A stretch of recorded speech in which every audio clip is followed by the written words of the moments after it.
আজকে গরিব বলে কেউ আমার ভিডিও দেখে না, বেশি ভিউ হয় না।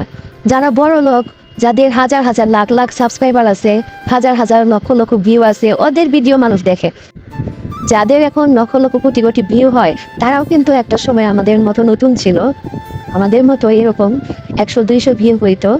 তো সবার উচিত যারা নতুন ইউটিউবে কাজ করতে আসছে তাদেরকে বেশি উৎসাহ দেওয়া।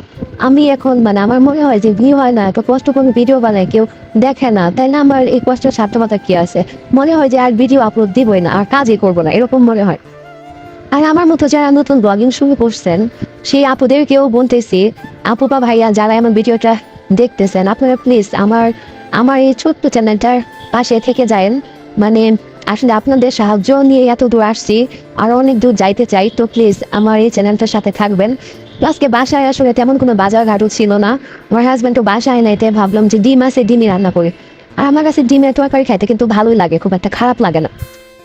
ফ্রিজে নর্মাল চেম্বারে সিম আর আলু আগে কোটা ছিল, তো ভাবলাম যে সবজি যেহেতু কোটায় আছে, তো তাহলে সবজি দিয়ে রান্না করি। ফার্স্টে ভাবছিলাম যে আমি করবো, পেঁয়াজ দিয়ে ডিমটা ভুনা করবো। এরপরে ভাবলাম যে থাক, যেহেতু সবজিগুলো আছে, সবজিও খাওয়া হবে, তো এই জন্য সিম দিয়ে আলু দিয়ে, আমি কিন্তু এই প্রথম সিম আলু দিয়ে আসলে ডিম রান্না করতেছি। এর আগে আমি সবসময় পেঁয়াজ দিয়ে ভুনা খাইতাম বা আলু দিয়ে ভুনা খাইতাম। তো আমি একটু চুলের পানি অ্যাড করে দিয়েছি এটার ভিতরে। এই যে এখন সুন্দর মতো বলক প্রস্তুতি, দেখতেও খুব সুন্দর লাগতেছে, তাই না? আসলে তরকারি যখন এরকম বলক আসে, আমার কাছে দেখতে খুবই ভালো লাগে, আর ফ্লেভারটাও খুব ভালো আসছে। আর আজকে একটু বেগুন ভাজি করব। তো আমি এই যে ডিমটা পাশে চুলায় দিয়ে দিব, আর ফ্রাই প্যানটা এটার ভিতরে দিয়ে দিলাম। পেঁয়াজ মরিচটা আগে ভালো করে ভাজা ভাজা করে নেব।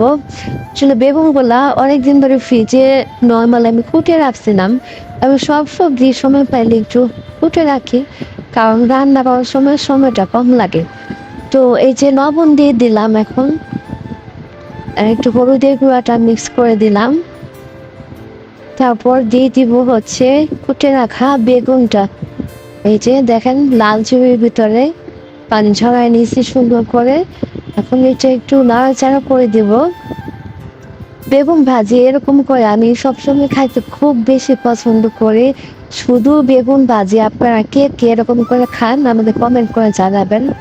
তো এই তো আমার ভাজির ফাইনাল লুক। এখন ফাইনাল লুক হয় না, এটা আর একটু ভাজা ভাজা হবে, আর একটু ক্রিসপি করবো। তো আপনারা সবাই ভালো থাকবেন, সুস্থ থাকবেন, আর আপনাদের এই মুখটার পাশে থেকে যাবেন, তাহলে খুব বেশি খুশি হব আর কি। তো যাই হোক, আজকের মতো বিদায় নিচ্ছি। আল্লাহ হাফিজ।